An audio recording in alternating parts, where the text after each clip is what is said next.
Hello, good morning सर्वांना. कसे आहात? तर आज आलं होतं माझं एक छोटंसं पार्सल.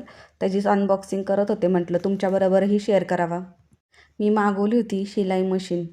ही मशीन खरंच खूप जास्त कामाची आहे, कारण की घरातले आपले छोटे मोठे कपडे जर काय उसवले असतील तर आपण घरीच टिपा मारू शकतो. काही कुठे जायची टेन्शन नाही. आणि त्याच्याबरोबर बरंच काय काय आलं होतं. जसं की त्याच्यासाठी एक चार्जर आला होता, फूट पॅडल आलं होतं आणि त्याचं एक स्टँडसुद्धा आलं होतं.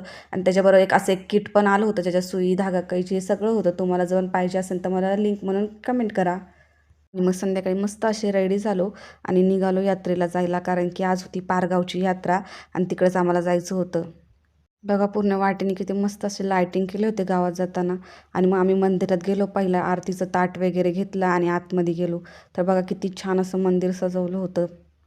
आणि आम्ही आतमध्ये गेले, बाबा सगळ्यांना टीका लावत होते. त्यांना वाटलं हे त्यांचा फोटोज काढतात आहेत, म्हणून ते सारखे उभे राहत होते, पोज देत होते, पण फोटोज नाही, व्हिडिओज चालला होता. नंतर मी त्यांना म्हणलं, मग आम्ही आतमध्ये गेलो. बघा किती छान असं लायटिंग केलेलं आहे पूर्ण मंदिराला.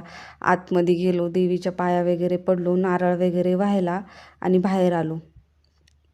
खरंच खूप जास्त छान वाटत होतं. मंदिर इतकं छान सजवलं होतं. गेल्या वर्षी तर खरं खूप जास्त गर्दी होती, पण यावर्षी आम्ही काय केलं, जरा लेटच आलो. ते कामावरनं उशिरा आले होते 5:30 वाजता, आणि मग त्याच्यानंतरच आम्ही आलो होतो. तर आम्हाला यायला 7:30-8 वाजले होते. त्यामुळे एवढी फारशी काही गर्दी नव्हती. आणि त्याच्यात आपले अजितदादा वाटल्यामुळं त्याला कनी तमाशा आणि कुस्ती हे सर्व कॅन्सल केलं होतं. म्हणून यावर्षी यात्रेत फक्त पाळणे आणि बाजारच भरला होता. त्यामुळे जास्त फारशी काही गर्दी नव्हती. पण गेल्या वर्षी खूप जास्त गर्दी होती. आम्ही पण आलो होतो. पण यात्रेत गेल्यावरती तितकीच जितकी मंदिरात गर्दी नव्हती, तितकी यात्रेत खरंच खूप जास्त गर्दी होती. पाळण्यात बसायला खूप नंबर होते, पण म्हटलं मला बसायचं, ते ह्यांना खरंच खूप जास्त भीती वाटत होती. घाबरत होते, नको नको म्हणत होते. पण मी त्यांना म्हटलं चला ना बसू, चला ना बसू. तर ते माझ्याबरोबर मग काय बसायलाच लागलं त्यांना. आणि मी ते खरंच खाली आल्यावरती खूप जास्त म्हटलं होतं, मी नेक्स्ट टाईम नाही बसणार तुझ्याबरोबर पाळण्यात, तू तुझं बघायचं. म्हटलं ठीक आहे, बघू परतच्या वेळेस. आणि मग तिथनं आम्ही बाजारात गेलो.